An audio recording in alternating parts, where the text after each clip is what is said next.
Bom, nesse episódio, nesse áudio, a gente vai começar a falar. Então, eu falo começar, eu venho abrindo abas, né, de assuntos aqui, porque é um mar muito grande, quase infinito, de temas que a gente pode conversar sobre.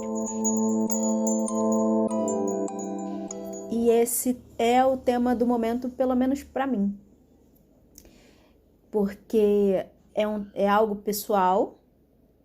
E também isso, na verdade, surgiu a partir de uma sessão com uma cliente. Na semana passada, eu indiquei a ela um capítulo para que ela lesse, um capítulo só, do livro Mulheres que Correm com os Lobos. Porque surgiu um contexto na sessão dela que brotou na minha mente, tal qual um pop-up, brotou uma imagem de um dos contos. Então eu indiquei a ela. E aí ontem tivemos mais uma sessão e acabou que o assunto chegou nesse lugar de novo. É uma queixa dela o quanto ela não consegue se enxergar como as outras pessoas a enxergam.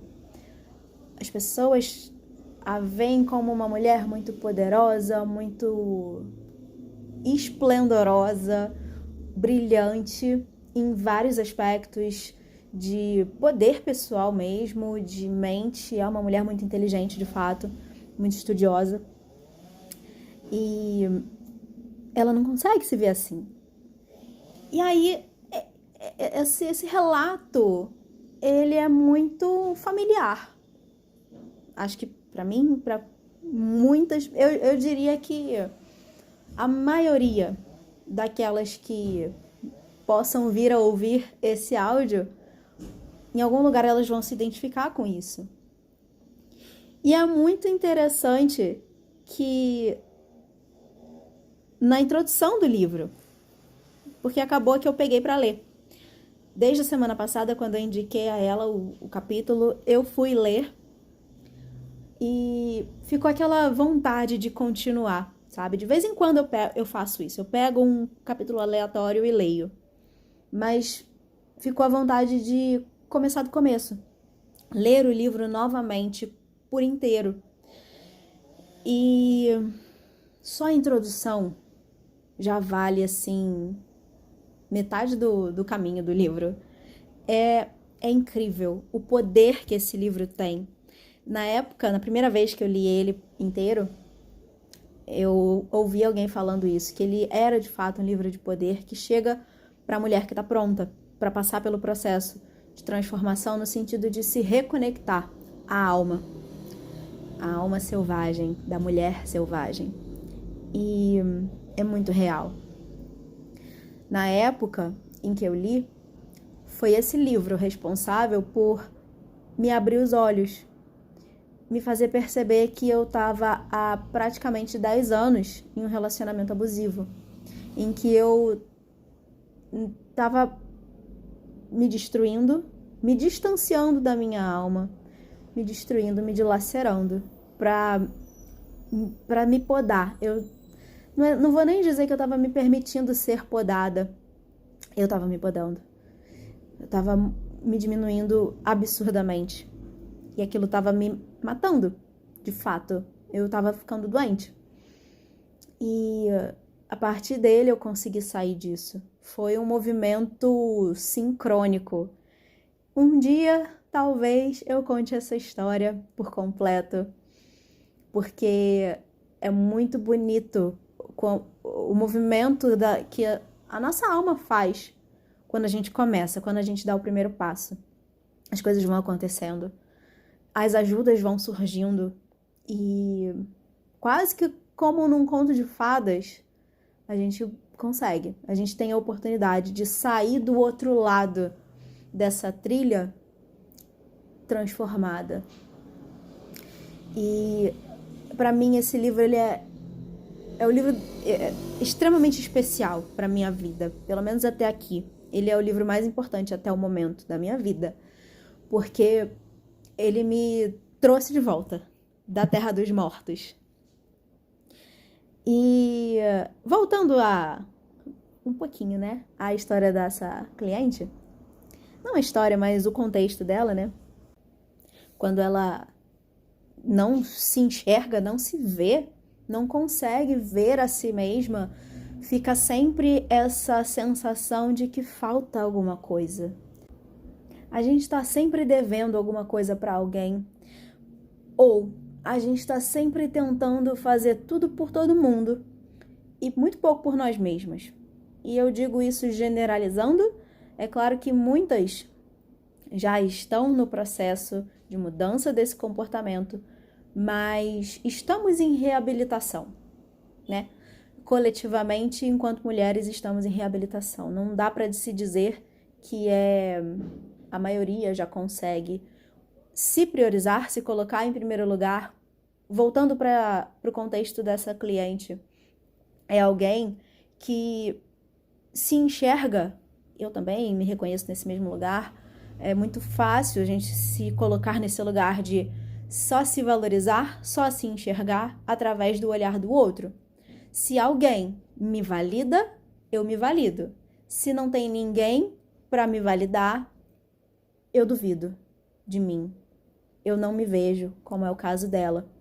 Não se reconhece dessa forma. E o pior do que não se reconhecer é que isso, muitas vezes, não sei necessariamente se é ou vai ser o caso dela, mas isso foi o meu, pelo menos, é uma situação que, quanto mais você vai ficando nesse lugar, mais você vai se apagando. Não é que você estanca, você estagna na vida, e aí você para de brilhar, simplesmente. Você vai apagando. Como eu disse, o meu relato é real. Eu me sentia sendo tragada para debaixo da terra. E o caminho contrário, ele é muito possível. Mas ele não necessariamente é tão simples assim. Aqui, voltando pro livro, né? Mulheres que Correm com os Lobos, deixa eu ver aqui, conferindo, são 569 páginas no total. Tem aqui o finalzinho com índice analítico e tudo mais, mas arredondando, 570 páginas, que fala sobre o retorno, a reconexão com a alma da mulher. É muita coisa. É uma bíblia. Aqui é um livro enorme, é uma bíblia. A gente tem um longo caminho para se relembrar do caminho, que é possível. Como ela mesma diz aqui, a gente só precisa de um osso para reconstruir esse esqueleto e trazer de volta a vida. Os ossos guardam o segredo, né, da vida. Eles guardam e são a parte mais quase indestrutível. E os ossos representam a alma, porque ela pode ser destruída, sofrer ataques, ficar cheia de cicatrizes, mas ela, se ainda tiver um pouquinho, um pedacinho, é possível de ser reconstruída. Então nós somos essa alma, a gente pode se reconstruir, se refazer, se reconectar, encontrar o nosso caminho de volta, encontrar a trilha que leva a gente para o outro lado dessa floresta, para um lugar seguro, para um lugar sagrado, para um lugar em que é possível nós sermos nós mesmas e ficarmos em paz e felizes com esse fato, sem precisar que ninguém fale nada. A nossa opinião sobre nós, a nossa postura alinhada com a nossa alma, ela valida a nós, ela nos valida. Então não precisa de qualquer outra pessoa. Quem chega, acrescenta. Quem chega, soma. Quem chega, compartilha. Mas não preenche. Não se torna os olhos que veem. Nós temos esses olhos em nós e a gente não precisa de mais ninguém. A Clarice, ela compara a mulher com o lobo, né? O espírito da mulher com o espírito do lobo, indo além do sentido de liberdade, no sentido de selvagem, não, como ela mesma diz, né? Não de um jeito pejorativo, de achar que é uma pessoa pouco adaptada, desgrenhada, que rosna para todo mundo, selvagem no sentido de preservado, de sagrado também, algo que é natural, é original e é preservado mesmo. E por ser isso, confere uma capacidade perceptiva muito apurada, muito aguçada. Então, ela compara a capacidade olfativa, né, o sentido do olfato nos lobos, ou nos animais de modo geral. É pelo olfato, é pelo nariz que eles vão farejando os rastros. E até tem uma parte do livro que ela traz exatamente essa imagem de que quando um lobo se perde da matilha, ele senta. Ele senta para conseguir perceber. Ele para tudo e se concentra no farejar. Ele fareja de volta o rastro para se reencontrar com a matilha. E em nós, olhando em paralelo, né, esse olfato do animal seria em nós a nossa intuição, nossa capacidade intuitiva, da gente perceber, farejar de volta, né, o rastro, o caminho por onde a gente se perdeu em algum momento na vida, perceber as armadilhas, onde tem armadilha, qual o melhor caminho, o mais adequado, o mais rápido, o menos dispendioso energeticamente. Quais são as coisas em nós que precisam morrer? Quais são aquelas que ainda precisam viver? Tudo isso a gente acha através dessa capacidade perceptiva da conexão sensorial e intuitiva também.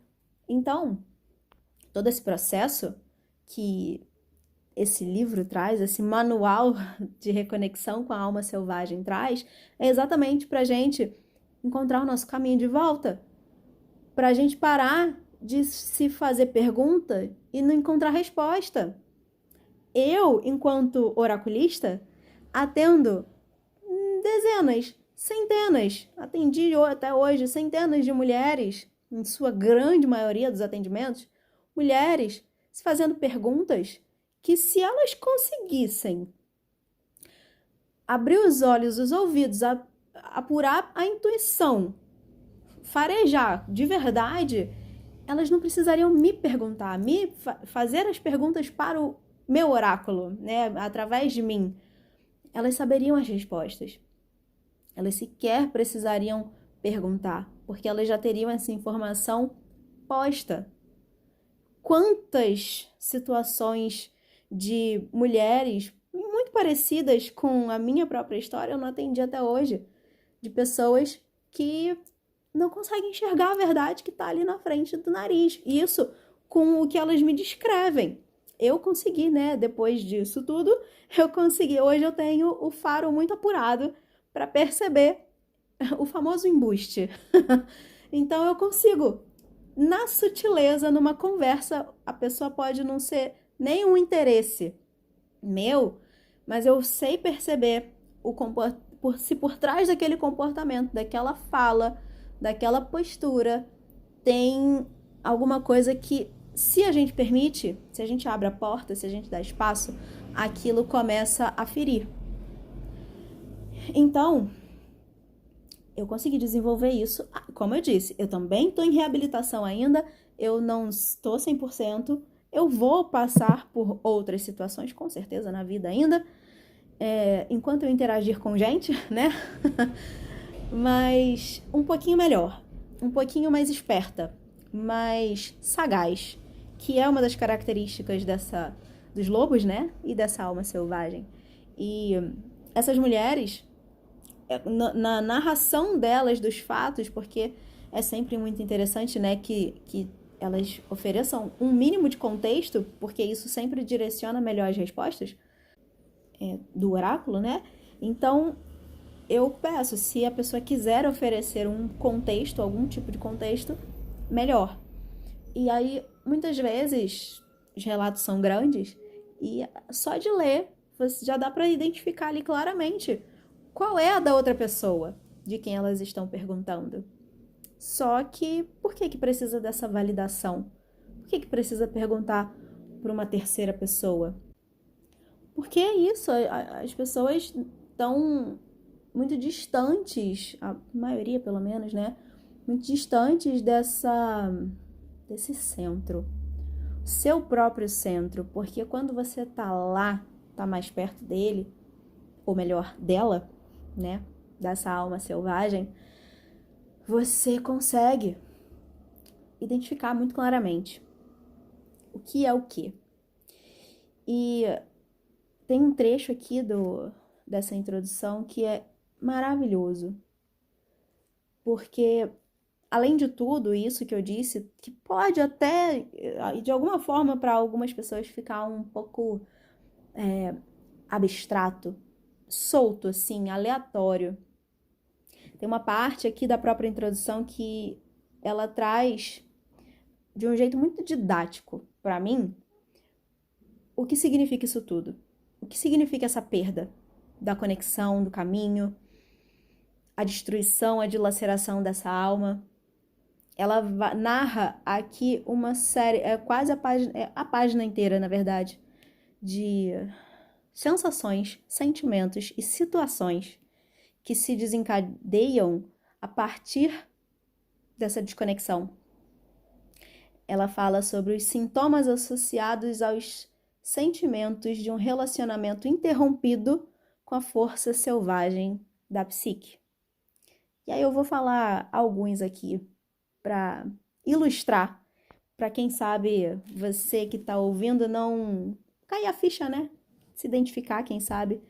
Se você tiver alguma dessas sensações, talvez você não esteja ouvindo esse áudio à toa.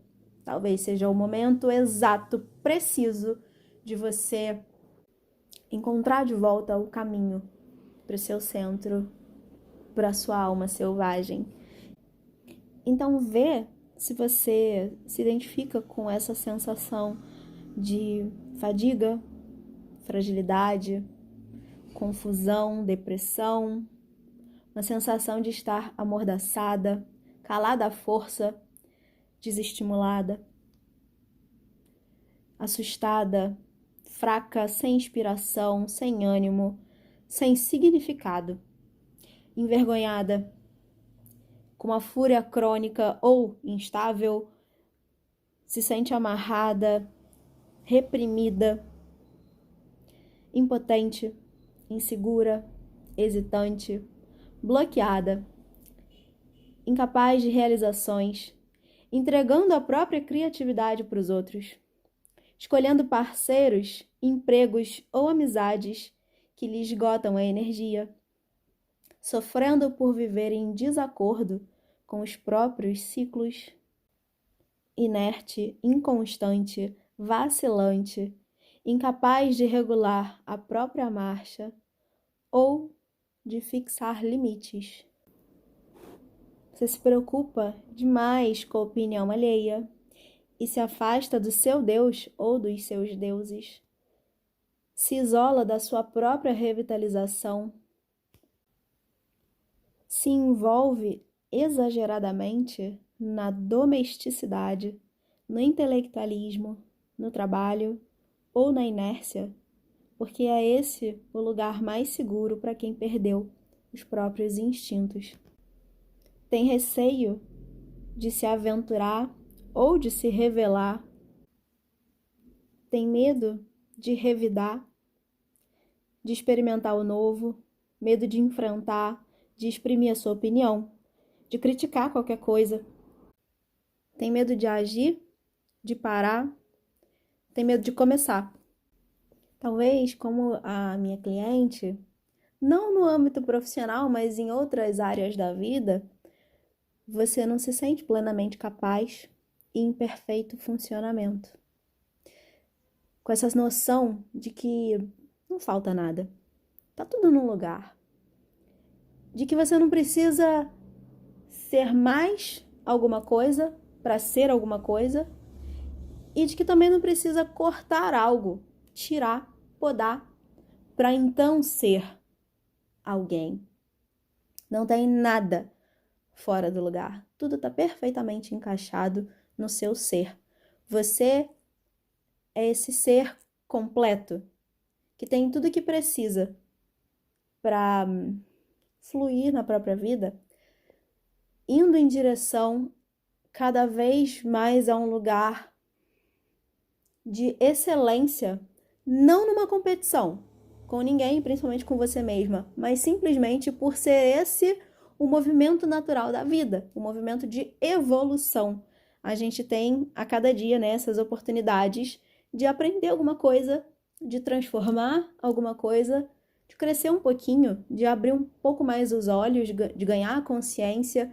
Então, tudo está no lugar, tudo precisa ser como é. E a gente podia até falar, ainda entrando nesses aspectos desse feminino corrompido, distorcido, do quanto a gente, voltando, né, para essa mesma ideia, do quanto a gente está em dívida eterna e de que está sempre faltando alguma coisa e a gente está sempre em busca dessa beleza estética, né, que a gente não encontra nunca.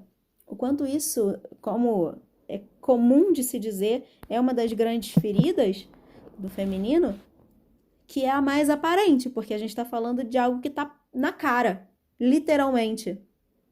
Que hoje a gente já consegue perceber, né, identificar a distorção. Nem todas, mas algumas já conseguem perceber. E decidir o que faz em relação àquilo. Mas, e tudo isso aqui que tá por debaixo da terra? Que tá lá no interior? Que tá naquela falta de coragem de colocar o pé um passo à frente, de seguir o instinto e fazer ou deixar de fazer alguma coisa. Tudo isso que vai destruindo a nossa capacidade de ser, de se reconhecer como essa figura que é completa. Não é perfeita, é completa, tem tudo que precisa para dar os passos necessários. Então, mais uma vez, falei mais de 20 minutos. Não sei se cheguei a alguma conclusão com esse áudio, mas deixo aqui o convite para você que por acaso chegou até aqui me acompanhar, porque, mas como eu disse, né, mais uma aba que eu abro aqui de assunto, embarcaremos nessa jornada, porque quando eu peguei esse livro para reler nesse momento, eu senti o distanciamento.